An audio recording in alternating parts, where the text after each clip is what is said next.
Boa tarde, meus queridos alunos no nono ano. Hoje nós iremos ver aqui um assunto muito importante na área de ciências. E este assunto ele está no livro de vocês, no capítulo 3, na página 39, é a evolução dos seres vivos. E eu coloquei aqui alguns itens para nós podermos trabalhar com este assunto. Primeiro ponto que eu quero trabalhar é com a definição de evolução, tá? O que é evolução? Evolução é um processo onde os seres vivos, segundo os cientistas, passam por transformações diversas ao longo das suas gerações e isso leva milhares até milhões de anos para acontecer. Entenda que isso é a ciência que afirma essa definição de evolução.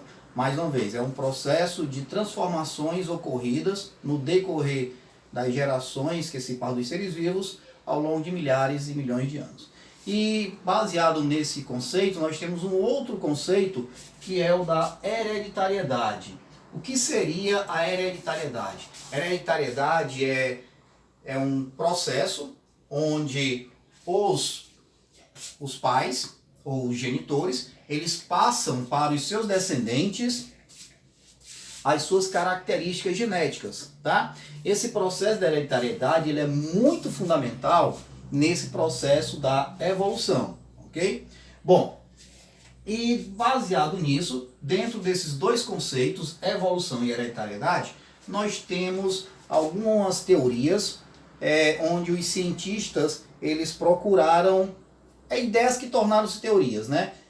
Onde os cientistas procuraram explicar o porquê da grande diversidade de seres vivos. Diversidade, ou melhor, a biodiversidade, né? Melhor falando. Ou seja, a grande variedade de organismos, né? As grandes diferenças entre os organismos. E é isso aí que leva ao chamado da evolução de seres vivos. E aqui nós temos as chamadas ideias evolucionistas, né? E a primeira ideia surgida é o fixismo. Essa aqui do fixismo, ela não é defendida pela ciência, tá? Aqui é uma ideia onde Deus criou todas as espécies do jeito que elas são e que não ocorreu nenhum processo de evolução, tá? Isso é defendido nas Sagradas Escrituras, esse fixismo. Bom, mas dentro da ciência, né, nós temos esses dois rapazes, no caso é Lamarck, que defende o lamarquismo, e Charles Darwin, que defende o darwinismo, né? Primeiro vamos ver aqui o que se entende por lamarquismo. O lamarquismo é a ideia defendida por Lamarck, onde as espécies elas passam por processo de transformações, elas sofrem a evolução, ou como a gente chama de evolucionismo, ou então o transformismo, tá? Ao longo das suas gerações. Só que ele defende a ideia, duas ideias. A primeira é a lei do uso e do desuso, né? Onde para Lamarck ele dizia que aqueles órgãos, aquelas partes do corpo, vamos dizer assim, que são mais usadas pelo próprio corpo, o organismo, essas partes elas teriam elas hipertrofiavam no caso, né? Elas modificariam seus formatos, e aquelas que ficariam em desuso, com o tempo elas atrofiavam e deixariam de serem funcionais. E no caso entra já a segunda lei do lamarquismo, lei da herança dos caracteres adquiridos. Ou seja, essas estruturas que por fatores ambientais, detalhe, para ele, o ambiente provoca no organismo essas mudanças, essas transformações corporais no corpo dos organismos. E essas mudanças adquiridas pelo forçar, vamos dizer assim, do ambiente, elas seriam passadas de pai para filho. Ou seja, é uma herança transmitida para os descendentes. Por isso, lei da herança dos caracteres adquiridos, tá? Bom, mas chegou Charles Darwin defendendo o darwinismo, que na verdade ele está atrelado ao conceito de seleção natural, né? Charles Darwin, ele afirmava o seguinte, ele afirmava que em uma população de indivíduos, né, da mesma espécie, esses indivíduos, eles já nasciam com transformações em seu organismo, seja externo como interno, né, com características determinadas, tá? E o ambiente, o meio ambiente, com as suas modificações ao longo do tempo, ao passar de milhares, milhões de anos, esse ambiente, ao modificar-se, ia fazer com que ocorresse uma seleção daqueles indivíduos que apresentassem aquelas características já nascidas com eles, características que davam condição de sobrevivência para essas espécies. E aquelas espécies que apresentariam essas características adaptáveis, elas permaneceriam, elas iam passar essas características para seus descendentes, ia passando de geração em geração, e essa espécie conseguiria sobreviver. E aquelas características que não estariam adaptadas ao novo ambiente, esses seres seriam fadados à extinção. Isso é a ideia do darwinismo, que leva em consideração que a natureza, ela seleciona aqueles indivíduos com características mais bem adaptadas àquele ambiente.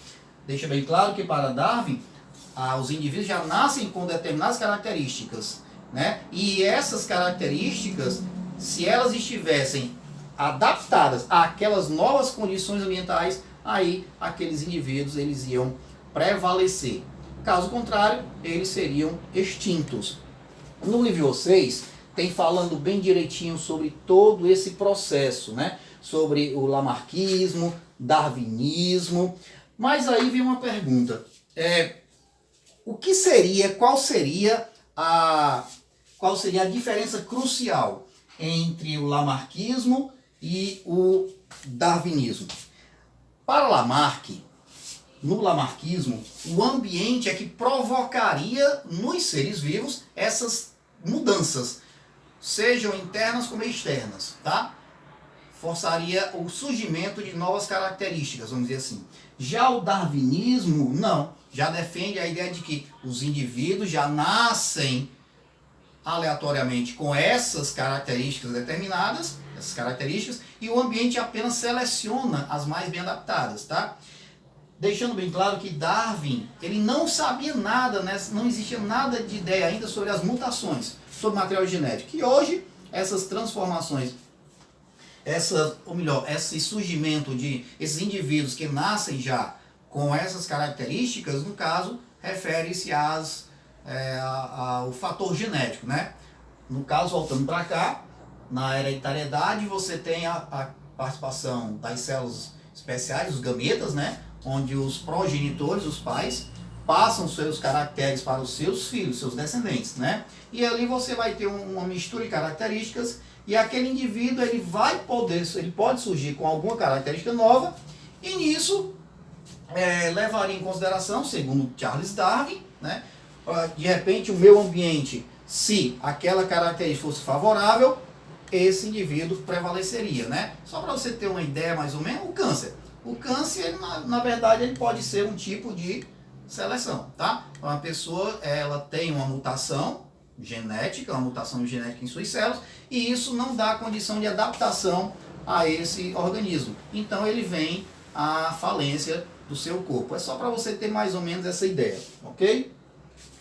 E aqui eu vou dar mais uma continuidade para finalizar, num assunto que a gente, no caso, trazer aqui vamos dizer assim, mais individualizando a seleção natural, tá? Quando a gente fala da seleção natural, a gente tem dois aspectos que vão trilhar a definição da seleção natural. No caso, seria a adaptação, tá? Que é um processo onde as espécies elas tendem a estar sobreviventes no ambiente onde elas vivem e cuja capacidade de reprodução, tá? Ou seja, a adaptação que está aqui dentro desse conceito de seleção natural, seria um processo onde uma espécie ela é capaz de sobreviver no ambiente que ela vive e ainda reproduzir. E no caso, ela estaria adaptada. Um exemplo somos nós. Nós somos seres adaptados ao ambiente terrestre. Se nós formos tentar viver no ambiente aquático como os peixes, não conseguiríamos. Por quê? Porque nós só conseguiríamos sobreviver no ambiente terrestre, tá? E reproduzir. O que acontece diferencialmente lá no ambiente aquático, que é o ambiente dos peixes. Ok? E aqui também entra as chamadas mudanças ambientais, né? O ambiente ele está mudando constantemente, né? Daqui a milhares de anos você vai ver que esse ambiente fora daqui pode ter modificado. E essas mudanças elas vão, no caso, ser favoráveis, segundo essa definição de Darwin, né? Em selecionar aqueles organismos mais bem adaptados. Eu espero que você tenha entendido esse pequeno e breve comentário sobre a evolução de seres vivos, né? Recapitulando, que aqui nós temos, dentro dessa evolução, temos a hereditariedade, temos as ideias evolucionistas, o Lamarckismo que defende a lei do uso e do desuso, e a lei da herança dos caracteres adquiridos, e temos o darwinismo, né? Que defende a ideia da seleção natural. Só para fechar, eu chamo a atenção de vocês para o conteúdo que está na página 46 e 47, que são alguns tipos de adaptação dos seres vivos, tá? Normalmente, os seres vivos, eles estão em busca de adaptações diversas ao ambiente onde eles vivem, ok? E são adaptados, né? Se você for ver assim, um animal da caatinga, né?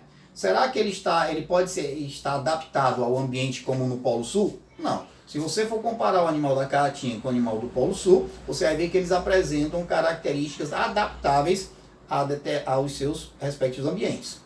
E aqui, nessas páginas, falam de dois tipos de mecanismos para a adaptação dos seres vivos. No caso, é a camuflagem e o mimetismo, que eu quero que depois vocês deem uma olhada nisso e que vai facilitar o seu estudo e a resolução da sua atividade desta semana, tá bom? Então, mais uma vez, eu te peço aí, curte aí o canal do Tio PH, compartilha, tá legal? E até a próxima.